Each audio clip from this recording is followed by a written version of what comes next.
今日係2月4號，相隔我出咗一個 announcement 啦，講話我身體有啲不適，要暫時停一停工休養咧，已經1個星期啦。咁都想同大家交代翻呢件事。相信認識我嘅觀眾都知道，2年前我嘅左耳就突發性失聰啦。上星期咧就右耳都突發性失聰。就兩邊都聽唔到嘢，係都幾擔心，咁所以就要暫時即刻停止工作。當時其實都有啲活動已經安排好，咁但係都好多謝客戶體諒啦，同埋當時都已經有好多觀眾已經可能訂咗台、訂咗位，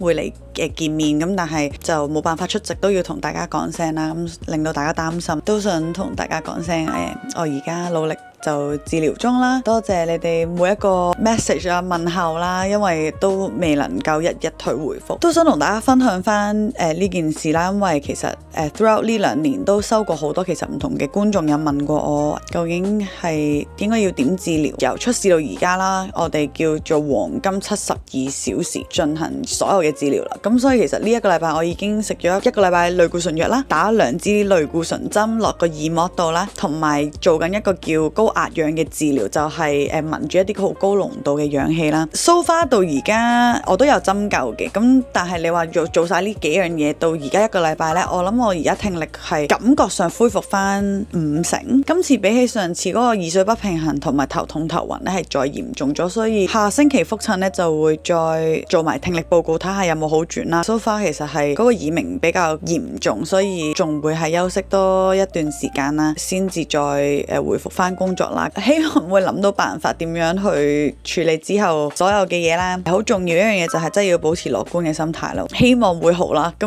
因為我再唔開心或者再去 panic，其實都唔會對我病有幫助。希望嚟緊年宵咧都會有機會同大家見面啦。都希望同大家可以健健康康、精精神神咁樣拜個年嘅。都想同大家講啦，因為如果當日大家見到我咧係聽唔到大家講嘢啦，或者冇應到大家咧，大家希望都麻煩要可能大聲少少或者講慢少少咧，我先聽到。或者如果大家係戴口罩咧，我可能會真係聽得差啲，因為有時而家呢段時間我會更加去 focus on 望住大家個口，即係會聽得清楚啲啊。咁所以希望大家都見諒啦，希望可以慢慢 recover， 同大家見面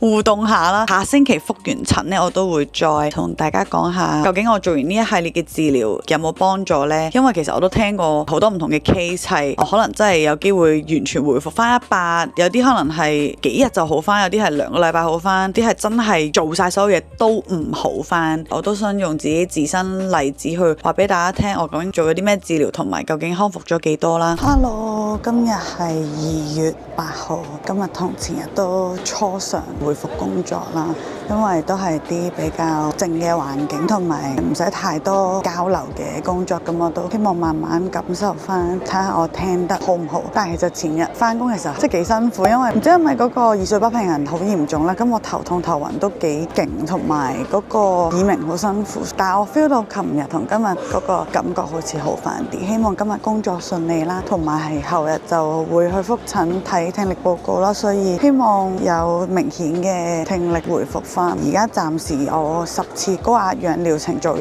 一半啦已經，咁 keep 住嚟緊每日都會繼續做，所以睇下再同大家分享下究竟呢個高壓氧有冇都有好明顯嘅幫助。自從打完類固醇針之後呢，佢喺個耳膜度有個傷口有個窿噶嘛，咁佢相對呢，我啲朋友都有講過話，好似譬如你哋揸車開窗呢，開一邊唔開一邊呢，即係嗰個對流會比較嘈啲。我諗我而家耳仔有少少咁嘅感覺，比較勁嗰個耳鳴，所以希望個傷口埋翻啊，耳鳴冇咁嚴重，做埋高壓氧，希望可能啲，咁我到時復診再同大家 update。早晨啊，終於都嚟到復診嘅日子咯，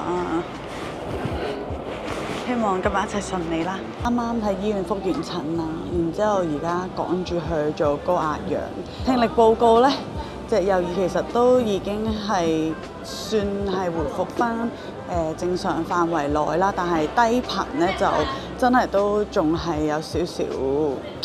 弱啊，都叫做係進度良好啦。咁但係唔知係因為我做完手術或者係我做高壓氧嘅原因呢，我左邊嘅嗰個耳鳴係超級無敵嚴重而家，所以其實我聽嘅都仲係覺得係好模糊咯。但係聽力報告就話右耳相對係去翻一個正常翻啲嘅水平啦，雖然係未係最好，即係仲有2-3個禮拜嘅回覆期要再跟進，所以1個月後都會再覆診嘅。多謝